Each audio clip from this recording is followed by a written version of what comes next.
우리가 이제 요한계시록의 마지막 부분을 살펴보고 있는데, 요한계시록은 철저히 하나님 나라 백성들인 성도들이 이 세상을 어떻게 살아가야지에 대한 현실적인 말씀을 기록하고 있습니다. 이런 점에서 요한계시록의 마지막 21장과 22장은 그야말로 기독교의 종말론을 예언하고 있습니다. 다가올 하나님의 나라와 그리고 완성될 새하늘과 새 땅, 그리고 오늘은 새 예루살렘에 대하여 말씀하고 있습니다. 그러므로 기독교의 종말론은 분명한 메시지를 가지는데, 이 세상은 조만간 폐기 처분됩니다. 그리고 완성될 하나님의 나라가 임하게 되며, 그러므로 우리는 새하늘과 새 땅의 목표와 소망을 두고 이 세상을 살아야 된다라는 말씀이 주어지고 있습니다. 여러분, 따라서 하나님 나라 백성들은 목표가 분명합니다. 우리가 살아야 될 곳은 이 땅이 아닙니다. 우린 여기서 천년만년 영원히 살지 않습니다. 잠깐 살다가, 나그네로 살다가 완성될 하나님의 나라, 요한계시록 21장에서 말씀하는 새하늘과 새 땅, 이제 새 예루살렘으로 들어가게 되는 것이죠. 그러므로 이러한 기독교 종말론, 이런 기독교 신앙을 가지고 이 세상을 살았던 대표적인 인물 가운데 한 명이 저는 사도 바울이라고 생각합니다. 그러므로 바울은 빌립보서 3장 18절에서 20절을 통하여 자신의 인생을 이렇게 고백합니다. 내가 여러 번 너희에게 말하였거니와 이제도 눈물을 흘리며 말하노니 여러 사람들이 그리스도의 십자가의 원수로 행하느니라. 그들의 마침은 멸망이요 그들의 신은 배요 그 영광은 그들의 부끄러움에 있고 땅의 일을 생각하는 자라. 그러나 우리의 시민권은 하늘에 있는지라. 거기로부터 구원하는 자 곧 주 예수 그리스도를 기다리노니. 여러분, 사도 바울의 인생을 한마디로 요약한다면 기다리는 인생이었습니다. 그리스도 예수를 기다리노니, 그의 재림을 기다리고 완성될 하나님을 기다리면서 그 나라에 들어갈 준비를 하면서 이 세상을 살았던 것이죠. 그렇기 때문에 그는 이 세상 가운데 중요한 것이 무엇이고 중요하지 않은 것이 무엇인지, 영원한 것이 무엇이고 영원하지 않은 것이 무엇인지를 분별하고 자신의 인생을 영원한 것에 투자하면서 살았던, 이것이 바로 사도 바울의 인생이었으며, 그러므로 그는 빌립보서 3장 17절에서 이렇게 권면합니다. 형제들아, 너희는 함께 나를 본받으라. 그리고 너희가 우리를 본받은 것처럼 그와 같이 행하는 자를 눈여겨보라. 우리가 지금 살아가는 이 삶의 방식, 또한 성경에 기록된 믿음의 조상들이 어떤 인생을 살았는지를 눈여겨보고 그대로 따라서 살아라. 이 세상은 멸망이고 이 세상은 없어질 것인데 거기에 소망을 두지 말고 십자가의 원수로 살지 말고 땅의 일을 생각하지 말고 그리스도를 기다리면서 살아가라라고 말씀하고 있습니다. 여러분, 하나님의 나라가 얼마나 좋았으면 완성될 그 천국에 대한 소망이 그에게 실제적으로 얼마나 많이 다가왔으면 그가 이 세상의 현실을 살아가면서 하나님의 나라를 동경하고 빨리 주님의 품에 가고 싶다라고 할 정도로 하나님의 그 새하늘과 새 땅을 기다리면서 살았겠습니까? 여러분, 저는 이 기다림을 조금은 이해하는데 우리 남자분들은 다 아실 겁니다. 군에 가면 군대에서 군복무를 하죠. 그러면 손을 꼽고 기다리는 게 어디입니까? 집에 가는 겁니다. 제대하고 집에 가는 날을 그렇게 기다립니다. 그럼 뭐 달력에다가 막 찍찍 그면서 하루하루를 그렇게까지 고대하고 하는 그 시간을 보내는 이유는 우리의 집에 언제 가나, 제대하고 빨리 갔으면 좋겠다라는 것이죠. 저는 군대에 있을 때 제일 하고 싶었던 게 뭐냐면, 집에 빨리 제대하고 집에 가면 사우나에 가서 그 목욕탕 뜨거운 물에 딱 들어가는데, 내가 뜨거운 물에 들어가도 그 누구도 나한테 빨리 나와 하지 않는, 여러분, 그걸 정말 하고 싶었습니다. 왜냐하면 신교대에 갔는데 목욕탕에 다 들어가라고 다 넣은 다음에 그 뜨거운 물에 딱 들어가라고 했습니다. 그리고 난 다음에 한 30초 되니까 빨리 나와 막 하는데 얼마나 짜증나고 열받는지. 그럼 왜 들어가라 그럽니까? 왜 들어가라? 때는 다 불어가지고 그냥 나오라는 거예요. 그리고 또 하고 싶었던 게 뭐냐면 조용한 카페에 가서 커피 한 잔 딱 지극히 시켜놓고 커피를 마시면서 그 누구도 타치하지 말고 이 시간을 즐길 수 있도록. 왜냐하면 군대에서는 모든 게 빨리빨리, 그리고 통제, 그리고 즐길 수 있는 시간이 어디 있습니까? 모든 것들은 다 통제를 받으면서 못하게 하니까 자유를 정말 좀 느끼고 싶었던 것입니다. 그런데 시간은 가더라고요. 제대하고 집에 왔습니다. 근데 집에 정작 오니까 무슨 커피숍입니까? 무슨 사우나입니까? 다른 것 하느라고 정신없이 살았습니다. 여러분, 이 기다림, 본향을 향한 기다림, 그 나라가 얼마나 좋은지를 기다리는 인생을 살아야 성도는 이 세상을 제대로 살 수 있고, 목표가 무엇인지, 우리가 가야 될 그 목표 지점인지를 알아야 우리가 계획을 영적으로 세우면서 인생을 살아갈 수 있는 것입니다. 여러분, 우리의 목표는 하나님의 나라입니다. 거기서 영원히 살 겁니다.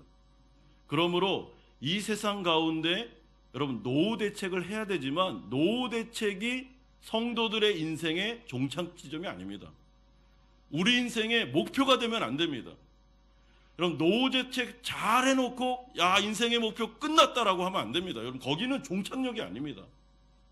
그리고 나서 우리가 어디요? 하나님의 나라에 가야 되기 때문에 이 세상을 이제 어떻게 살아야 되나 정말 진지하게 고민하면서 여러분 사셔야 됩니다. 하나님의 나라와 그의 의를 위해서 영원한 것에 투자하면서 내가 지금 여기서 뭘 해야 되느냐라는 생각을 하면서 사는 것이죠. 그런 점에서 영혼을 구원하고 하나님의 나라를 세우고 또한 이웃을 사랑하고 영원히 지속될 내 자신의 성화를 위해서 하나님 앞에서 살아가는 충성된 삶이 바로 새하늘과 새 땅을 준비하는 인생이라고 생각합니다.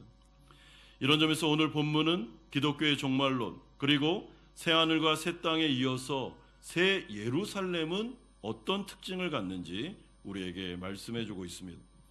첫 번째는 새 예루살렘의 첫 번째 특징이 나오는데 안전함이다라고 9절에서 14절은 말씀합니다. 7대접 재앙을 담당하는 7천사 중에 한 천사가 사도 요한에게 새 예루살렘의 환상을 보여주면서 이제 오늘 말씀의 장면이 시작됩니다. 9절에서 10절 보십시오. 이리 오라, 내가 신부 곧 어린 양의 아내를 내게 보이리라 하고 성령으로 나를 데리고 크고 높은 산으로 올라가 하나님께로부터 하늘에서 내려오는 거룩한 성 예루살렘을 보이니 라고 말씀합니다.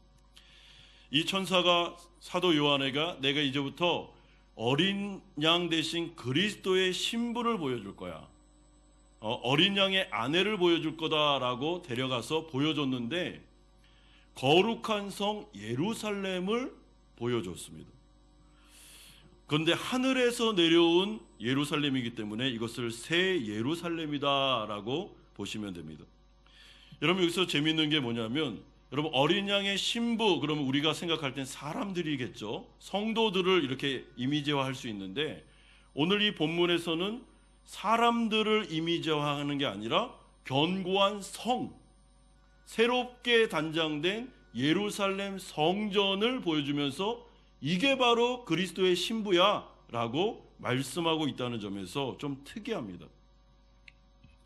그러므로 이 환상은 이 땅 가운데 이제 구원을 받은 성도들, 세마포 옷을 입은 예수님의 그 신부들, 그리스도의 신부들을 보여주는 것이기도 하지만은 이 환상은 신랑 되신 그리스도와 신부된 성도들이 다 함께 만나서 이제 함께 살아가는 장소, 그것이 바로 새 예루살렘인데 이 예루살렘, 신혼집과 같은 이 예루살렘을 딱 보여주면서 이것이 바로 완성될 천국이다라는 것을 우리에게 보여주고 있습니다. 여러분, 이런 점에서 사도 요한은 12절을 통하여 이 새 예루살렘에 대한 특징을 말씀하는데 첫 번째가 크고 높은 성곽이 있다라고 설명하고 있습니다. 여러분, 성이라는 이미지와 성곽이라는 이미지가 보여주는 것은 이 새 예루살렘은 매우 안전한 곳이다라는 것을 우리에게 말씀합니다. 특별히 14절에 보시면 그 성의 성곽에는 12기초석이 있다라고 설명하는데요. 이 12라는 단어가 그 히브리인들에게는 완전수를 말합니다. 그러니까 12개의 기초석은 완전한 기초석. 그러니까 이 성은 완전히 안전하고 완전하게 견고한 성이다 라는 것을 우리에게 한 번 더 강조해 주고 있습니다. 따라서 이 새 예루살렘은 지금 우리가 살아가는 이 세상과는 달리 절대로 폐기 처분되거나 무너지는 나라가 아닙니다. 또한 치안이 너무나도 불안해서 적들이 쳐들어올 위험이 있는 나라도 아닙니다. 0%입니다. 완전히 안전한 나라입니다. 그리고 무너지지 않는 완전히 견고한 나라입니다. 폐기 처분되지 않습니다. 그리고 그 어느 누구도 악한 존재는 들어올 수가 없습니다. 질서 정연하고 평안하고 안전하고 견고하고 완전한 그 하나님의 샬롬이 있는 것이 바로 이 새 예루살렘이다라고 말씀해 주고 있습니다. 그러므로 여기에는 군대도 필요 없고 경찰도 필요 없고 법도 필요 없고 법원이나 검찰도 필요 없습니다. 그 어떤 것도 필요 없습니다. 여기에는 완전한 평안만 있습니다. 그러므로 바로 이곳에서 우리가 영원히 하나님과 함께 살아갈 거다라고 말씀해 주고 있습니다. 여러분, 인간의 마음을 지배하는, 특별히 이 세상을 살아가는 우리들, 또한 이 요한계시록을 처음 받아보고 있는 초대교회 성도들은 늘 불안하고 늘 두려운 인생을 살아가고 있었습니다. 특별히 네로 황제 치하에서, 로마 황제들의 치하에서 예수 믿는다는 이유로 지금 순교자들이 나오고 있습니다. 너 예수 믿어? 그러면 예수 믿는다는 말을 가지고 핍박하고 학대하고, 그리고 사회적인 그런 불공평한 일들이 많이 벌어지고 있었습니다.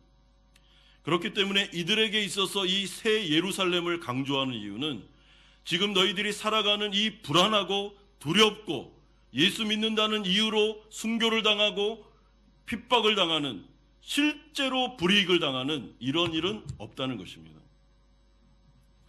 여러분, 인간의 마음속에 근본적인 두려움과 불안이 무엇입니까? 우리 안에 있는 안전에 대한 문제죠. 우리에 대한 염려와 근심의 문제가 무엇입니까? 경제적인 문제 아니겠습니까? 그러므로 이 세상을 살아가는 그 누구도, 예수를 믿는 자들마저도 마음속에 두려움과 불안감이 없을 수가 없습니다. 여러분, 세상엔 전쟁이 횡행하고 있습니다.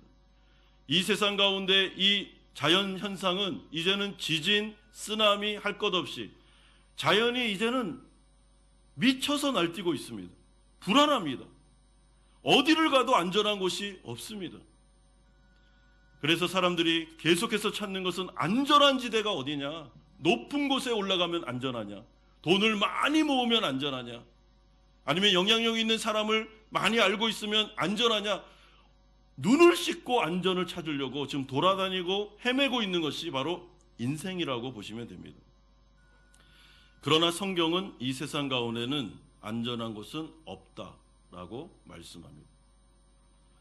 그러므로 전쟁이 일어나고 폭동이 일어나고, 또한 그 가운데 이 자연재해가 이렇게까지 망가지고 하는 이 우리가 살아가는 이 세상을 바라보면서 여기는 안전한 곳이 아니구나라는 것을 인식하고, 어디예요? 새 예루살렘, 새 하늘과 새 땅은 완전히 안전하고 무너지지 않으며 견고하며 그 어떤 악도 죄도 아무것도 없는 정말 견고한 샬롬이 있는 하나님의 나라다라는 것을 먼저 특징적으로 우리 가운데 보여주고 있습니다. 여러분, 그러므로 당연히 이 나라를 가야죠. 예, 이 세상에서도 이렇게 힘들었는데, 불안하고 두려웠는데, 근심과 걱정이 많았는데, 여러분, 여기서 살다가 또 상상을 초월하는 불안과 두려움이 있는 지옥에 가면 되겠습니까? 여러분, 거기서 어떻게 살려고 그럽니까? 하나님의 나라, 안전한 나라, 견고한 나라, 샬롬이 있는 1%의 불안함도 없는 그 나라로 가야 되지 않겠습니까? 그러면서 두 번째로, 그렇다면 이 새 예루살렘은 왜 이렇게 안전한가? 이유가 무엇인가? 하나님의 영광과 임재가 있기 때문이다라고 15절에서 21절은 말씀합니다. 여러분, 특별히 오늘 보면 15절에서 17절을 보시면 새 예루살렘을 이렇게 측량하는 새 예루살렘의 치수가 나오는데요. 여러분, 이것을 요약하면 이렇습니다. 길이와 높이와 넓이가 모두 약 24,000km인 정육면체 도시입니다. 굉장히 큰 정육면체의 도시로 되어 있는 것이 바로 새 예루살렘입니다. 여러분, 성경을 좀 아시는 분들, 특별히 구약 성경을 좀 아시는 분은 정육면체, 입방체로 되어 있는 곳이 하나 있습니다. 이스라엘 나라 가운데. 어디가 그렇죠? 성전 가운데 지성소. 지성소가 정육면체로 되어 있습니다. 여러분, 지성소가 어느 곳이냐면 하나님을 만나는 곳이, 하나님의 영광이 임하는 것이 바로 지성소였습니다. 그러므로 이 새 예루살렘, 새 성전 안에는 여러분 지성소만 있습니다. 성소가 없습니다. 죄를 씻고 거기에서 뭐 양이나 소나 각을 떠서 죄를 사하고 이런 과정을 거치는, 여러분 그 지성소 밖에 있는 성소가 없습니다. 지성소만 있습니다. 왜 그럴까요? 이 새 예루살렘, 새 하늘과 새 땅에는 죄가 없기 때문에 이제는 죄를 사할 이유가 없습니다. 죄가 없고 악이 없기 때문에, 그렇기 때문에 거룩하신 하나님이 얼마든지 임재해도 다 죄가 없기 때문에, 죄가 완전히 깨끗하게 용서됐고 악도 하나도 없기 때문에 그 영광스러운 소멸하는 불이신 빛이신 하나님이 임재하셔도 아무도 타둑지 않고 함께 친밀한 교제를 영원히 살아갈 수 있는 것이 바로 이 새 예루살렘입니다. 그러므로 새 예루살렘이 지성소로만 되어 있다라는 것은 엄청난 은혜요, 하나님의 구원이 완성됐음을 말씀하고 있습니다. 그러므로 이 새 예루살렘 안에 이스라엘의 12지파와 그리고 신약 성경에 나오는 12사도의 이름이 새겨져 있는 것은 구약과 신약에서 말씀하는 하나님의 구속사, 하나님의 구원의 역사가 이제 완성됐다. 이제는 모든 구원이 끝났다, 이루어졌다라는 것을 알려주고 있습니다. 따라서 11절은 바로 그 새 예루살렘에 하나님의 영광이 있더라라고 우리 가운데 예언해주고 있습니다. 여러분, 하나님의 영광은 하나님의 임재라고 보셔도 됩니다. 따라서 이제 하나님과 그의 백성들 가운데 영원한 동행이 선포되었습니다. 이제는 영원히 하나님이 이 가운데 임재하시고 다스리시고 동행하시는데, 여러분 그 하나님과의 관계성을 끊어놓을 그 어떤 것도 새하늘과 새 땅 그리고 새 예루살렘에는 없습니다. 그러므로 이 새 예루살렘은 하나님과 그 가운데 있는 성도들이 신혼집을 차리고 이제 영원히 살아가는 천국의 인생이 시작되는 것이기 때문에 아름답고 화려한 모든 보석으로 꾸며야 된다라고 말씀하고 있습니다. 여러분, 여기서 말하는 이 보석은 새 하늘과 새 땅 그리고 새 예루살렘이 보석으로 되어 있다라는 뜻이 아닙니다. 이건 비유고 상징입니다. 그러니까 사도 요한이 이 새 예루살렘을 보면서 이거를 어떻게 표현할까? 이 화려함과 아름다움과 이 어마어마한 이 새 예루살렘의 이 영광을 이게 표현할 언어가 없어서 이 땅 가운데 있는 가장 아름다운 보석들을 다 끌고 온 겁니다. 그러니까 보석으로 치장이 되어 있다라고 보시면 안 됩니다. 하나님의 영광이 임하는데, 그리고 하나님의 영광이 계속해서 임재해 있는데, 그럼 이것을 어떻게 표현이 안 되는 것이죠. 이 땅 가운데 요한복음 1장에 가보시면 제자들이 예수님을 처음 만났을 때, 그를 만난 다음에 어떻게 했습니까? 독생자의 영광을 봤다라고 하면서 이들이 천국 체험을 합니다. 성령 체험을 합니다.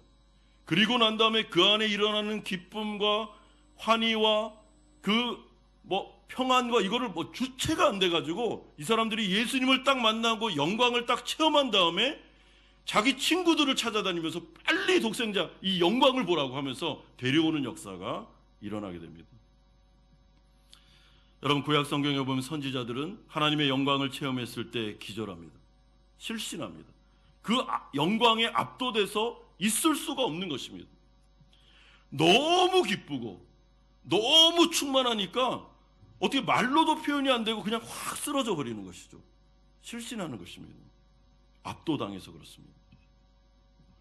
그런데 하나님의 영광 또한 이 하나님의 임재가 말씀하는 것은 이 새 예루살렘이 안전하고 영원히 견고한 이유는 그 가운데 영광의 하나님이 임재하셔서 그 가운데 있는 그리스도의 신부들, 성도들과 이제 영원히 살아가시는데 그들을 찾아왔다 떠났다 찾아왔다 떠났다 하는 것이 아니라 그들과 영원히 동행하시면서 이들을 지키고 보호하고 사랑하고 애지중지하면서 그들을 돌보기 때문에 여러분, 이 새 예루살렘에는 그 어떤 존재도 전능하신 하나님의 보호하심과 임재 앞에서 이들의 안전을 해칠 수가 없는 것입니다. 여러분, 이것이 바로 이유입니다. 하나님께서 그 가운데 이들과 영원히 동행하시고 전능하시고 만왕의 왕이시며 또한 모든 이름에 뛰어나신 영광의 하나님께서 그들과 영원히 함께 하시기 때문에 이 성은 안전합니다.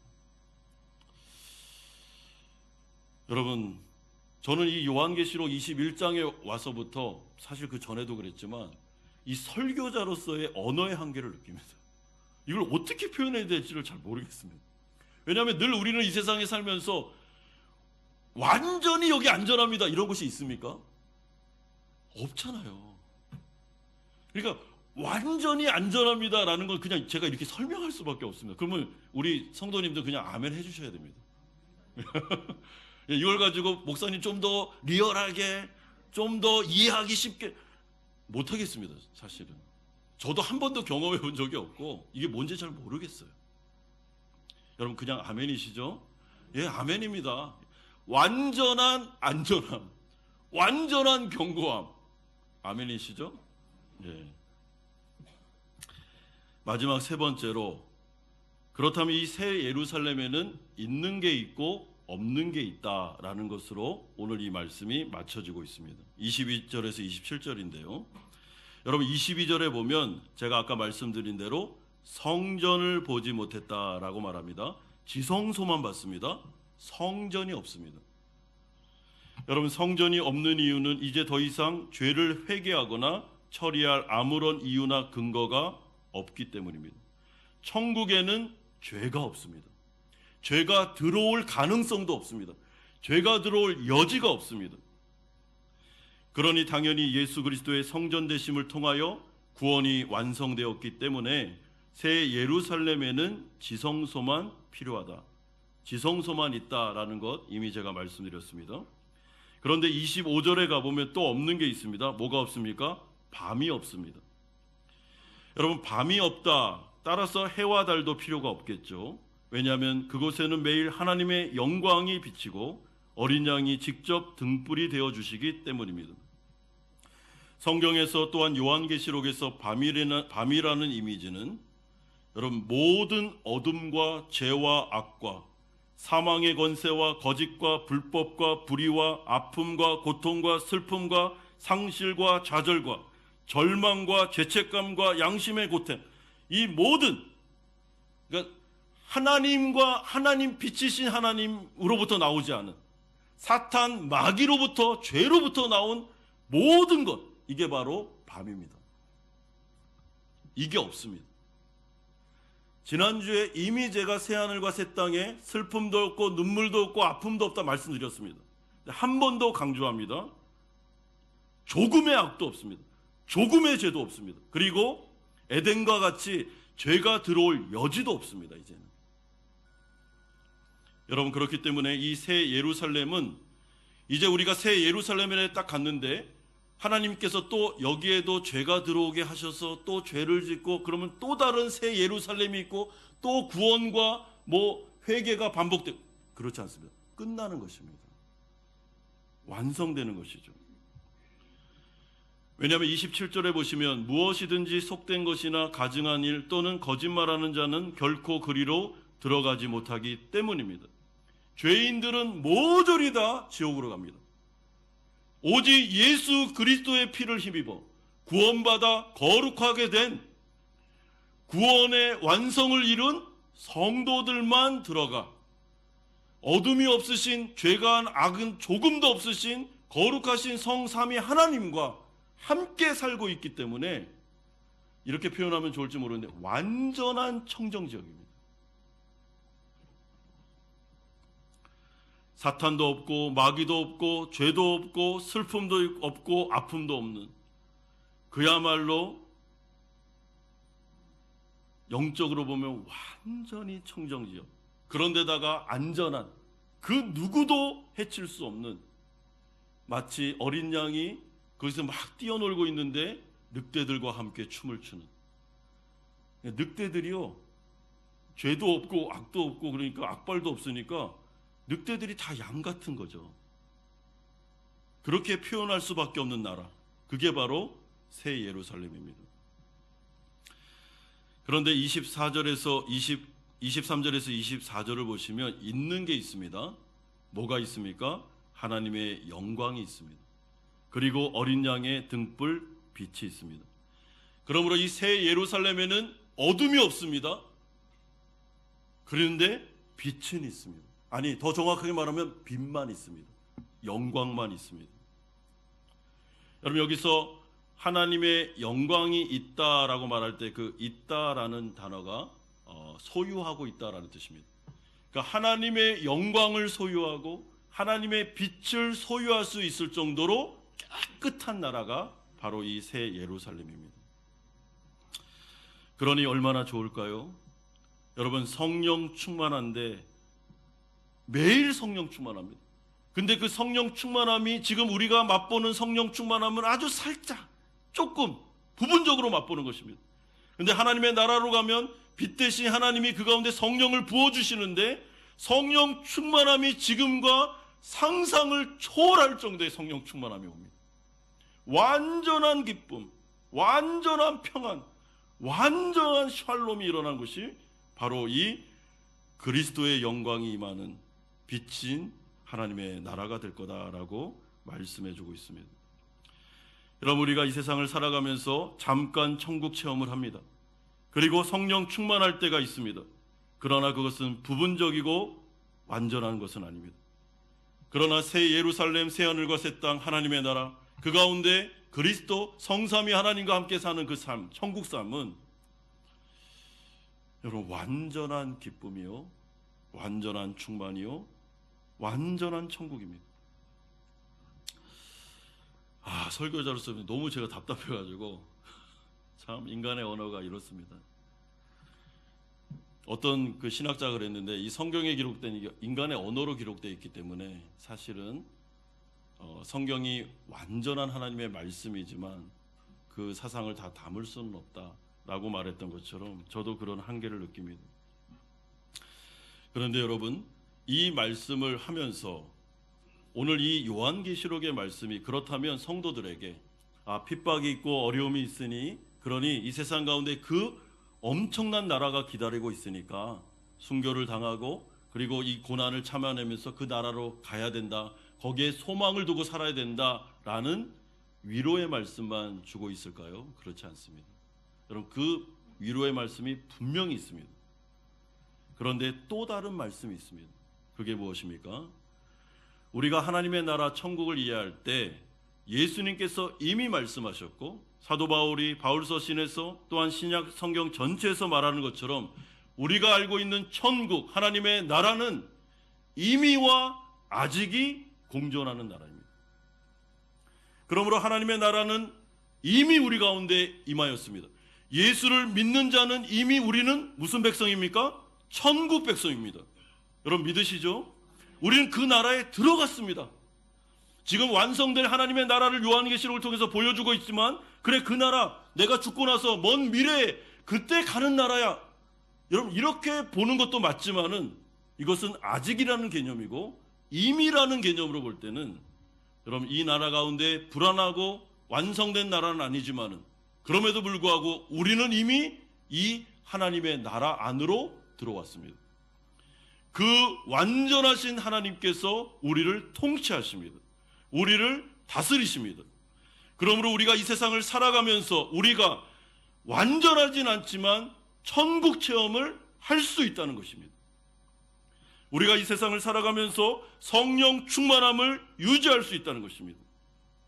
이 세상을 살아가면서 하나님의 통치를 받으며 안전하게 두려움과 불안을 극복하고 염려와 근심의 인생이 아닌 하나님의 샬롬의 인생을 경험하면서 믿음으로 살아갈 수 있는 가능성이 열린 것이 바로 우리라는 것입니다.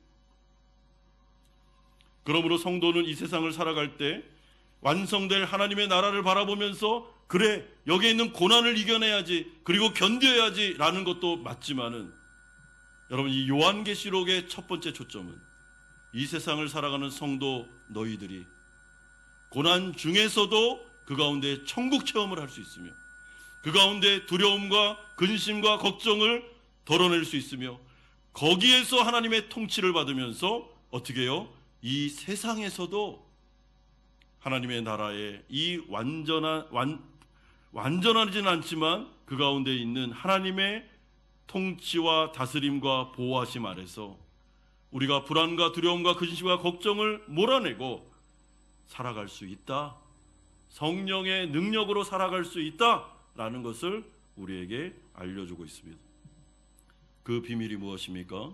빌립보서 4장 6절에서 7절에 말씀하는 것처럼 아무것도 염려하지 말고 다만 모든 일에 기도와 간구로 너희 구할 것을 감사함으로 하나님께 아뢰라. 그리하면 모든 지각에 뛰어난 하나님의 평강이 그리스도 예수 안에서 너희의 마음과 생각을 지키시리라. 사랑하는 성도 여러분, 비결이 무엇입니까? 약속을 붙잡고 기도하는 것입니다. 그러면 완성될 하나님의 나라에서 임하는 완전한 샬롬이 우리에게 맛배기로 오게 되고, 그 평강을 통해서 우리가 이 불안하고 두렵고 근심과 걱정이 많은 내 안에 지금 수많이 들어와 있는 그 어둠의 세력들을 우리가 기도로 믿음으로 물리치고 이 가운데 빛된 인생을 살아갈 수 있다. 지금 여기서도 살아갈 수 있다라는 것이 바로 이 요한계시록의 말씀입니다.